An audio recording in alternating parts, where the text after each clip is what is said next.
The best part about directing a field school is taking a bunch of kids on an experience that they have never had in their life before and would not have an opportunity to do if you didn't offer it, and see them turn around, find things they hate, find things they love, and have a good experience.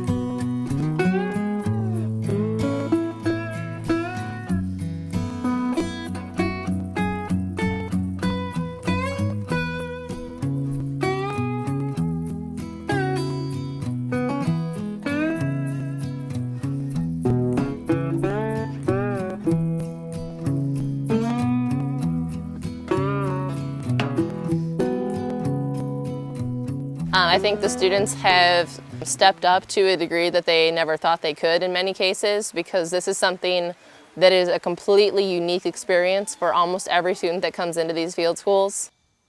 My week so far has been definitely a challenge, exciting, and complicated. Because when I heard the word cave, I didn't think it was going to go through wild caves like this. Like the very first 2 caves that we went to weren't as bad and wild, and we didn't get all muddy and yucky and everything. But throughout the week, it got worse. That we went through small caves with like 2 by 3. So you're just going to want to come out down there. So if you're trying to start coming through. I did it. You guys are good to send another person. The way I was brought up, I'm the type of girly girl. I was never into doing like stuff like this. And I was never gonna come. Then my principal, he's like, Shoshana, you have to go. I want you to go. Because he chose kids from the school that he wanted to represent the school. I thought that going caving wasn't gonna be nothing like this. And then all the hiking that we had to do, it was definitely a challenge.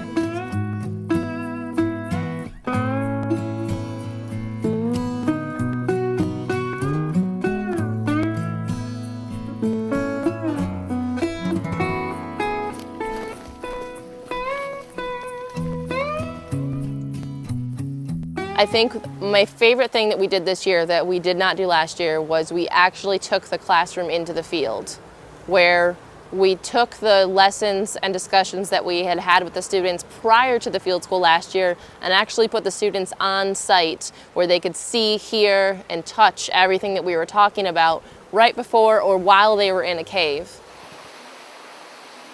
Yeah, pH levels. How safe it is? You mean like if there's bacteria and homostasis? Yeah, all those are qualities that deal with the aspect of all this aquatic biology and water quality. So there's a lot of different things that go through this. And so what you see here is 3 different samples.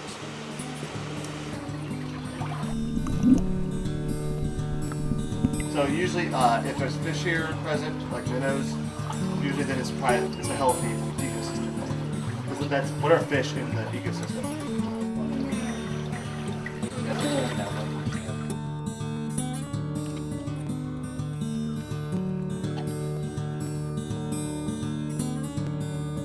And even when you think about just the general living conditions with us camping, instead of staying in a hotel or staying in a house, this is a new experience for a lot of the students too, who don't go on a lot of hikes or don't do a lot of camping. They're kind of getting a full outdoors education.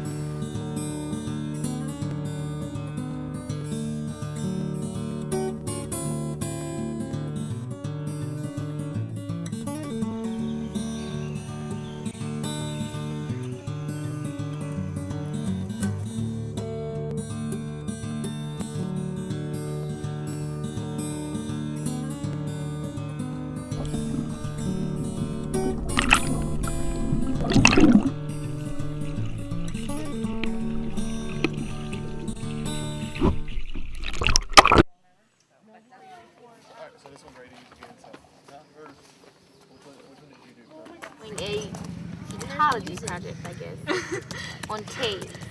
But with the podcast, it was a new experience, so that not only did they get the cave ecology, the biology, and all the science, they got some technology education in with this, so we got to really tie in more areas of STEM into the program. I help out the students when they are working on their project. For this field study, it's a podcast. So I'm helping them with understanding what they need to be doing for it, and then also the general process. But you have different tracks here. Your podcast track is the first one that's listed, and that's where you're going to put your pictures, your videos, any images, or text. If you haven't made one before, you all know what PowerPoint is. I've been on a lot of field studies in the past, about 7, I think. It's just a different kind of education. And I think I like the real-world application the best. And then a lot of them have been in areas I'm interested in, but it's been that real-world application that I've always liked a lot. So I think it's just an entire spectrum of things that you're just improving yourself as a student and then in general as a person. Plus, it's a fun time. Plus, you get to crawl around in a whole bunch of caves. Can you really beat that? I know, that's why I came. It's yeah. When I go back to school, I'm gonna let them know that it was challenging, but it was fun if you make it fun. You have to come in here with the best attitude.